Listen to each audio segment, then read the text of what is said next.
Bem-vindos a mais um Giro Sindical. O Giro Sindical é uma parceria entre o DIEESE e o SINDIC-CT. DIEESE é o Departamento Intersindical de Estatística e Estudos Socioeconômicos, e SINDIC-CT é o Sindicato Nacional dos Servidores Públicos Federais da área de Ciência e Tecnologia no setor aeroespacial.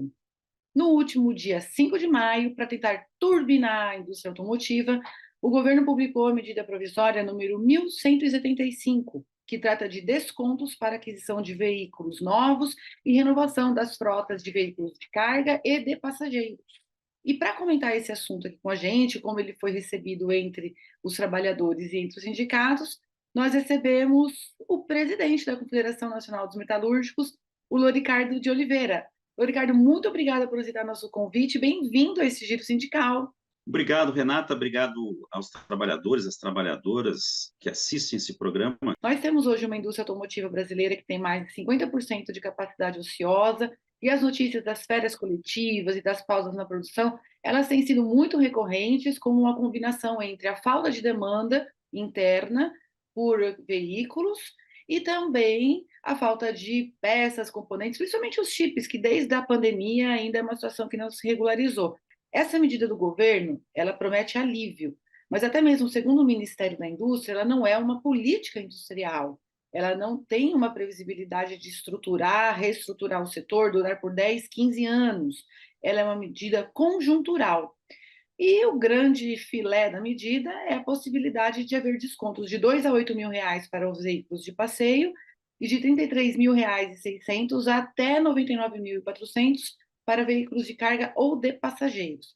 Ela deve vigorar por 120 dias ou até o fundo destinado a ela de 1,5 bilhão perdurar. Essas medidas, elas vão estimular o consumo nos próximos meses? Terão impacto no setor, sobretudo pensando no emprego e na produção? Primeiro, quero registrar que esse ensaio do governo, né, de promover um formato de retomada da produção automotiva, esse setor, ele é fundamental porque é uma visão já de que é possível construir uma política industrial no Brasil. A segunda questão é que o formato como o governo faz, o próprio governo está dizendo que não é uma política industrial, realmente não é uma política de incentivos, né, para um setor de curto prazo. Nessas medidas, elas não estão visando o emprego, né? Ela não diz qual é o número de empregos que vai gerar, é um fomento, né, de que é possível aqueles trabalhadores que estão em layoff, aqueles trabalhadores que estão em férias, aquelas empresas que estão paradas, né, façam uma retomada. Nós acreditamos que é possível, nesses 4 meses, retomar a produção. Não quer dizer que retoma, né, definitivamente uma produção a longo prazo, porque não é isso que a medida está destinando e está falando. Esses descontos que a gente mencionou, eles estão atrelados a três critérios: social, ambiental e industrial. O social é quanto menor o preço do veículo, isso pensando nos veículos de passeio, maior o desconto. O ambiental, ele depende do tipo de fonte de energia e do consumo dessa fonte. Fonte mais limpa, mais desconto. Menor consumo de energia, mais desconto. E o econômico, esse que eu chamei de produtivo, ele é a densidade produtiva, ele é o quanto esse veículo, esse produto contém de partes e peças nacionais. Quanto mais a produção nacional estiver presente, maior o desconto. É importante que, para uma futura política industrial, o emprego seja considerado? Não pode haver política industrial se não houver participação dos trabalhadores nessa conversa. Porque senão você cria uma política econômica, social, verdade, que você está dando oportunidade para as pessoas, mas também não tem linha de crédito. Qual é a linha de crédito que tem para os trabalhadores acesso a esse carro? Vamos combinar, né? Um trabalhador que ganha aí 3 mil reais, eu estou falando um valor assim razoável, né? Não estou falando do salário mínimo, mas uns 3 mil reais. Mas mesmo esse trabalhador que tem uma média salarial desse formato de 3 mil reais, quantos anos ele vai ficar para pagar um carro desse? Não é pouco tempo, né? E tirar dinheiro da onde? Então, precisa ter um financiamento dos bancos públicos quando se fala do social. E quando se fala do social, e por isso que eu falei da importância dos trabalhadores nessa conversa, porque nós queremos discutir qual é o número de empregos que as montadoras vão gerar. Essas empresas vão investir aonde? Vão investir em inovação, vão investir em tecnologia, vão investir no quê? Né? Eu acho que essa é uma questão importantíssima para os trabalhadores do Brasil. A mão de obra qualificada, ela faz parte esse formato também. Então, é importante, nesse programa da questão social e da questão ambiental, é fundamental. Nós, inclusive, estamos propondo o formato do carro híbrido etanol, não ficar dependendo só do carro elétrico. Essa conversa precisa ter. O governo dá sinais, dá incentivos para quem sair da combustão para um outro formato de carro. Quando a gente fala isso, nós estamos falando também, né, da questão econômica, da questão da logística, da mobilidade, porque aí entra ônibus, entra caminhões. Né? Aqui, qual é a mobilidade brasileira necessária e adequada para a população brasileira? Hoje nós temos os Uber, né? Os Ubers, os aplicativos, os carros de aplicativos. Né? Qual é o incentivo que tem para esses trabalhadores adquirirem esses carros também? É somente esse formato? Ou vai ter um financiamento especial para esses trabalhadores que vivem, né, dos aplicativos? É preciso, nessa política industrial, para olhar o social, olhar o econômico, olhar o ambiental, a nossa participação e a essa exigência que a gente está fazendo. Que o tripartismo, desse grupo de tripartismo, né, esteja lá o governo, os trabalhadores e os empresários, para que não fique de uma mão única.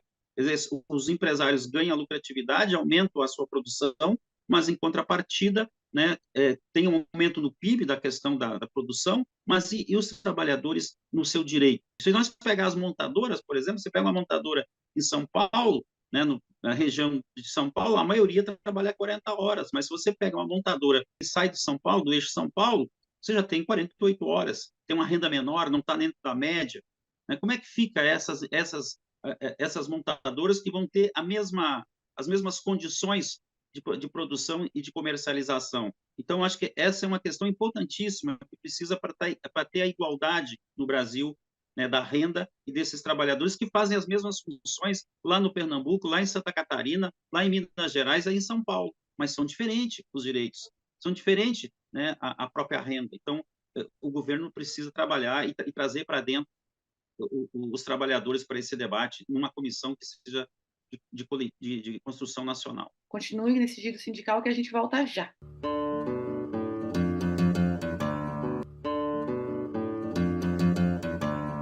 O Giro Sindical está de volta e este programa recebe o presidente da Confederação Nacional dos Metalúrgicos, o Loricardo de Oliveira. Loricardo, a gente teve um primeiro anúncio da medida, ainda sem a sua formalização, sem a sua forma acabada, e naquele momento o foco ele esteve direcionado para os veículos de passeio e pouco se falou em caminhões e veículos de transporte urbano de passageiros. Agora, depois do dia 5, com a medida formalizada, já na forma do seu texto, o texto que foi encaminhado, esses setores eles estão presentes, inclusive de 1,5 bilhão, eles ficam com 1 bilhão do financiamento, enquanto veículos de passeio ficam só com uma terça parte, com os 500 milhões do fundo destinado. Como que é a configuração do setor metalúrgico entre esses três segmentos? Transporte urbano de passageiros, transporte de carga, transporte de veículos. Qual é o setor que produz mais? Como é que estão distribuídos esses trabalhadores? Olha, não dá para negar que o setor de automóveis é o que mais emprega, né? Em torno de 400 mil trabalhadores. O setor de ônibus já é menor, né? Não tem a diversidade aqui do número de trabalhadores, mas é bem menor o número de trabalhadores que produzem ônibus, mas também, né, em caminhões, né? Mas qual é a diferença que tem aí também, né? Quando você pensa a logística, você pensa a mobilidade, você pensa um país, você pensa a estrutura. Eu não estou falando aqui nem de outras formas de mobilidade, que é as discussões, por exemplo, das ferrovias ou a própria BR do mar, né, que são também transporte, não é só caminhões. Então, como você pensa esse futuro olhando essa mobilidade? Você precisa pensar esse país, né, nessa questão da logística, da infraestrutura e dessa questão de como fazer com que as pessoas possam se locomover no Brasil, não depender só do carro. E esses trabalhadores que estão trabalhando nos ônibus, né, produção de ônibus e produção de caminhões, né, são trabalhadores que também estão se desenvolvendo num parque tecnológico diferente. Nós estamos falando aqui do futuro do ônibus elétrico. Já tem, inclusive, há pouco tempo, um outro governo que passou aqui, estava, inclusive, importando 300 ônibus da China, elétricos. Né? E quando a produção brasileira depende muito ainda da China, como é a questão das baterias. Então, essa produção dos ônibus e dos caminhões, ela tem que estar ligada a essa questão da mobilidade, a essa questão da logística brasileira. E não adianta só você fabricar caminhões, porque os caminhoneiros autônomos, né, eles, se não tiver uma política de incentivo para eles poderem comprar esses caminhões, quem vai usar esse dinheiro da compra dos caminhões vai ser as grandes transportadoras, não vai ser o caminhoneiro autônomo que tem lá seu caminhãozinho para trocar. Então, é preciso olhar essa produção brasileira, né, e essa logística de onde estão as produções. Você olha a produção de ônibus, está no Rio Grande do Sul, está em São Paulo, no Paraná, né? Você olha a produção de caminhões, é a mesma coisa. Então, você precisa ter esse olhar estratégico para o Brasil, olhando o conjunto da mobilidade urbana, olhando os trens, olhando a questão fluvial, a questão dos ônibus, aliás, em muitos locais, em muitas localidades, há uma grande precariedade, né? Inclusive o transporte escolar, né? O incentivo ao poder público compra de ônibus escolares para incentivar essa produção. O que está acontecendo no Brasil dessa política que o governo está propondo é um embrião de uma política industrial. Ela precisa ser muito mais forte, olhando também essa história da mobilidade. E os metalúrgicos, eles são uma das categorias no Brasil que mais sentem a diminuição da indústria. E há muito tempo os metalúrgicos já vêm discutindo a necessidade da reindustrialização, ou agora como alguns estão chamando da neoindustrialização. O que os metalúrgicos estão defendendo para uma política industrial para o setor? A melhor política industrial para os trabalhadores é aquela que gera emprego de qualidade e que reduz as desigualdades. As desigualdades que tem no país de renda, de direitos, e às vezes a mesma montadora.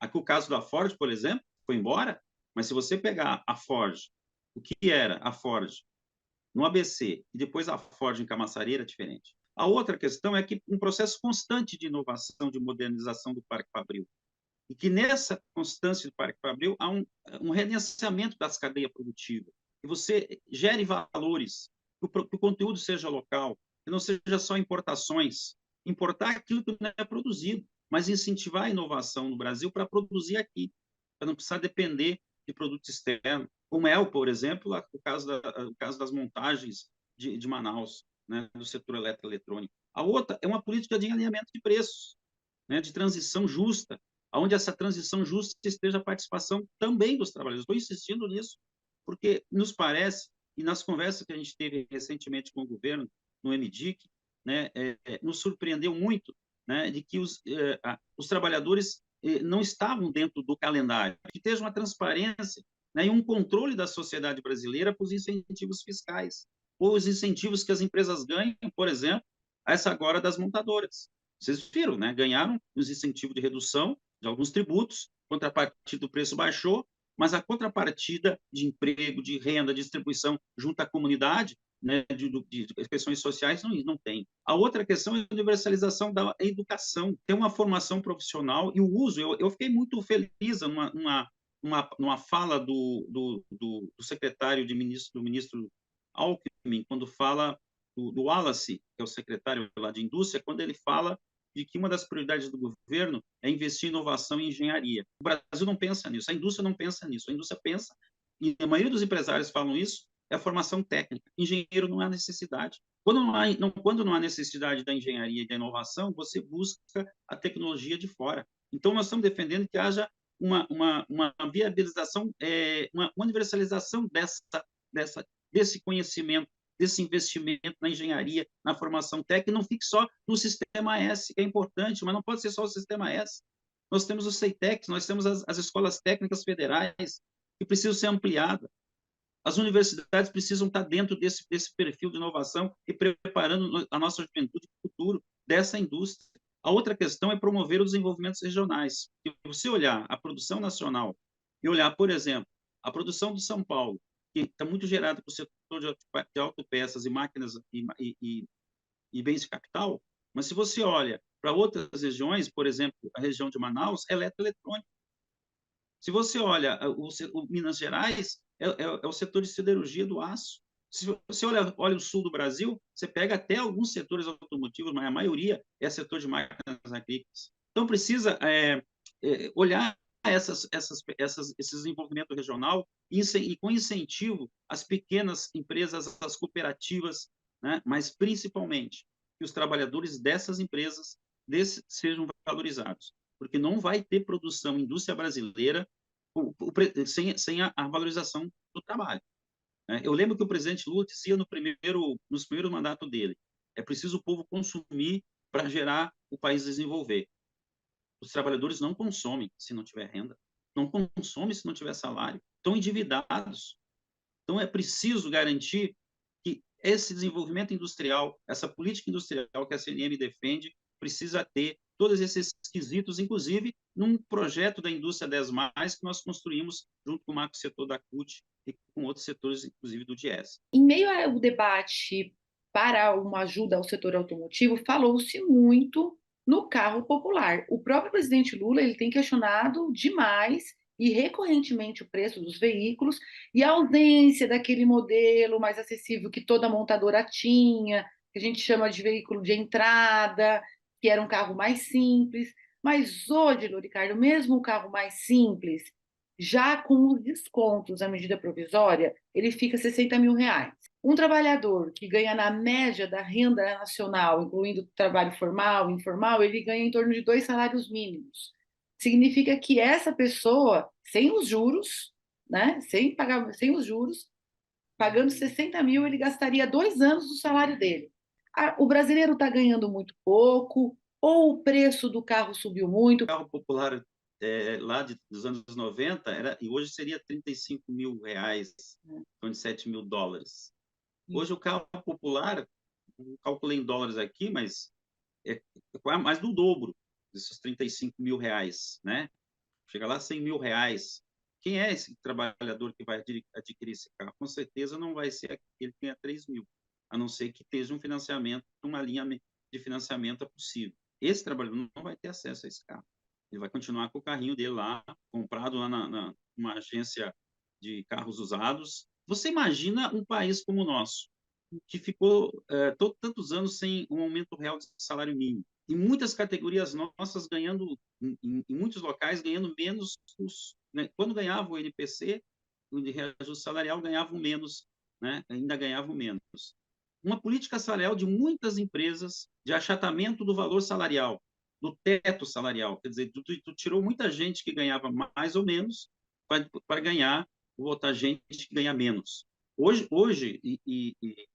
os jovens, você sabe disso, a maioria da juventude não quer ir para uma indústria para trabalhar com serviço muitas vezes penoso, né, para trabalhar e ganhando um salário que pode ganhar trabalhando no aplicativo, trabalhando num telecenter, outro serviço que não seja o da indústria. Então, o salário ficou menor, as pessoas estão ganhando menos, né? Então, como você fazer um carro popular onde você possa ter um valor maior, inclusive, do que era lá o carro popular dos anos 90, para um carro agora? Então, o desafio é grande. Então, esse carro popular, eu não usaria esse nome. Está sendo usado, mas eu não uso esse nome, não. Eu acho que é um carro de menor valor, mas não é carro popular. Para os trabalhadores que estão assalariados, com salário... Aliás, a maioria dos trabalhadores do Brasil hoje, né, inclusive na nossa categoria, boa parte ganha em piso salarial, que varia em torno de R$ 1.700, R$ 2.000, e anda por aí em média. Imagina esse trabalhador adquirir um carro assim. Ele vai ter que trabalhar muito sem comer, né, sem gastar, investir, sem gastar em nada. Por isso que eu estou dizendo que a política industrial precisa da nossa participação, senão fica apenas uma política de incentivo às grandes montadoras. Precisamos estar cientes de que os trabalhadores precisam e os sindicatos têm esse papel importante desse debate. Nós temos feito esse debate nos nossos sindicatos e a confederação também. Continue com a gente que nós voltamos já já.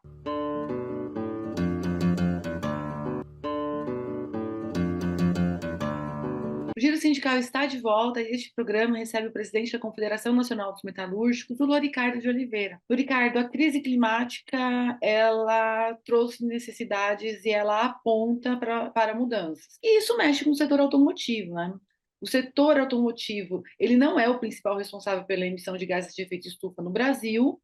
O setor de energia, onde o transporte está incluído, ele foi responsável por 18% das emissões do ano de 2021. Ainda assim, é um setor-chave para a transformação. Como é que esse setor ele vem se preparando e vem contribuindo para a redução das emissões? Primeiro que a política energética ela é algo de soberania nacional. segurança e soberania nacional. Você está tratando de algo que toca a vida nacional, seja ela produtiva, seja ela... Então, se você não tem energia, você não tem comunicação, você não pode fazer com que a indústria ande, como o país se desenvolva. E também é uma questão de desenvolvimento econômico e social, produtivo e social. Né? Como eu falo produtivo, você tem que olhar as inovações que vêm. A nossa proposição do carro, por exemplo, o Brasil hoje não consegue segurar um carro elétrico, porque não tem energia sustentável para isso. Não é só dizer assim, ó, agora entrou no modismo, estou no carro elétrico, agora o ônibus é elétrico, mas o ônibus elétrico também depende da bateria da China. Né? Você se torna um país, em vez de ser independente na soberania, totalmente dependente. E também é uma questão de proteção social, né? Se você olha os programas de energia, você, até pouco tempo nós tínhamos energia para todos. Eu já digo o seguinte, nós estamos tendo que trabalhar com energia solar para todos. Né? Porque hoje quem bota energia solar está nas mesmas condições daqueles que compram o carro de 100, 150, de 100 mil reais. Não é o trabalhador, aquele que faz a produção girar. Então, para ter esse carro elétrico, para ter esse carro formado, então são esses problemas. Por isso que nós propusemos, inclusive, uma discussão energética que saísse da combustão e fosse para o híbrido etanol, né, da produção, inclusive incentivando a agricultura, né, que é a questão da cana. Então, nós precisamos, né, pensar esse formato. Então, uma eletricidade sustentável, que seja economicamente sustentável, respeitando o meio ambiente, respeitando as famílias, né, as próprias transições das águas. Você precisa ter esse controle e favorecer uma energia. Por isso que é importante isso que o governo faz nessa questão ambiental, dar incentivos para quem parte para outros modelos de energia, não só a combustão. Então, é importante isso para nós. Então, é fundamental isso, porque além de ser educativo, além de ser um olhar para o futuro, é também dizer que é preciso repensar a matriz energética brasileira, né? Mas olhando a participação da sociedade, né? Ela não pode ser algo unilateral, digamos assim, o governo fez isso, né? Juntamente com as empresas de automóveis, enfim, com as empresas de eletrificações. Nós precisamos trabalhar a participação da sociedade, dos usuários, daqueles nós que somos usuários, nós que estamos usando o nosso carro, estamos usando a nossa eletricidade, que estamos usando as energias que são fornecidas. A outra questão é aquilo que eu falava da questão dos trabalhadores. É preciso ter uma mesa nacional, né, com a participação nossa. Né? Porque olha o que foi, por exemplo, a privatização da Eletrobras. Nós vamos rever essa privatização. Né? Esse desmonte que houve da Eletrobras. É a discussão da soberania, é a discussão de segurança nacional. Né? Assim como, né, a siderurgia é importante para o Brasil, para o desenvolvimento das infraestruturas. Nós estamos falando do aço aqui. Aliás, eu não falei do aço, do preço do aço, né, que faz parte também, junto com a questão energética, da soberania nacional. Então, é importante isso, é importante e é fundamental. E esse é o passo que nós estamos discutindo e estamos levando para os trabalhadores, estamos levando junto à nossa base, né, incentivando, inclusive com os debates com os governos e com os empresários. Então, é preciso fazer essa conversa para poder desenvolver esse direito a esse uso, que a energia é um uso para todos, como a água é uso universal para todos. Nós temos aí uma MP com uma vigência de 120 dias ou até o teto do fundo de 1,5 bilhão destinado a ela. São 500 milhões para carros, 700 milhões para transporte de carga e 300 milhões para transporte urbano de passageiro. Tendo em vista essa finitude, qual será a estratégia dos sindicatos para retomar o patamar, pelo menos retomar o patamar anterior de produção e emprego? Nós temos uma janela, um respiro. Que nós possamos construir uma política industrial, né, olhando todo esse universo do Brasil. Né? E quando se trata do setor automotivo, não é possível discutir o setor automotivo sem discutir o Brasil todo e discutir a mobilidade. Né? Discutir carro é discutir mobilidade, discutir ônibus é discutir mobilidade, discutir caminhões é discutir transporte, logística. Você olhando transporte de trem no Brasil, nas ferrovias, aliás, quando foi discutido o marco das ferrovias, no outro governo passado, nós não fomos nem convidados. Então, nós precisamos discutir isso, porque o Brasil não tem capacidade, por exemplo, de produzir trilhos de trem. Tem que estar importando. Como é que você faz essa produção nacional? Como é que você discute uma BR do mar, onde você trabalha com serviço de cabotagem brasileira à base de navios estrangeiros? Então, você precisa olhar esse Brasil para frente. E pensar em um formato de indústria nacional, indústria brasileira, nós precisamos olhar isso. Então, esse é o desafio que nós temos pela frente. Olhar a nova política industrial, onde olhe o Brasil não dos próximos 4 meses, mas o Brasil dos próximos 30 anos. Qual é o Brasil que nós queremos daqui a 30 anos numa produção industrial? Seja ela no setor automotivo, seja ela nos bens capitais, do setor naval, da siderurgia, do eletroeletrônico, nós precisamos conversar sobre isso. E, para isso, precisa a participação nossa. E nós temos participado muito pouco das políticas que os governos têm feito. Agora, no presidente Lula, nós estamos abriu-se as portas, nós estamos sendo recebidos. Isso é muito importante. Agora, é preciso também que essas políticas, ao ser implementadas, sejam combinadas conosco também. Então, essa é a esperança que nós temos. E, para isso, essa política precisa ter emprego de qualidade, renda, precisa ter a participação nossa, com direitos. E esse é o desafio que nós temos pela frente, inclusive respeitando os sindicatos, né? Respeitando o nosso direito sindical, porque só existe um país forte quando tem sindicatos fortes, porque sem os sindicatos fortes, nós acabamos vendo o que está acontecendo em muitos locais aí, que é a anomalia do trabalho escravo, né? Onde você pode olhar, onde não tem sindicato, tem trabalho escravo. Onde tem trabalho escravo, o produto é um produto que sai criminalizado. Isso nós precisamos combater, e essa é a tarefa nossa na política industrial. Te agradeço demais. Muito obrigada. Obrigado, Renato. Obrigado aos ouvintes, aos trabalhadores e trabalhadoras, ao povo, à sociedade que assistem. Nós precisamos construir o futuro. E o futuro é feito por nós, aqueles que produzem a riqueza desse país. Grande abraço a todos e todas. Obrigada. Seguimos.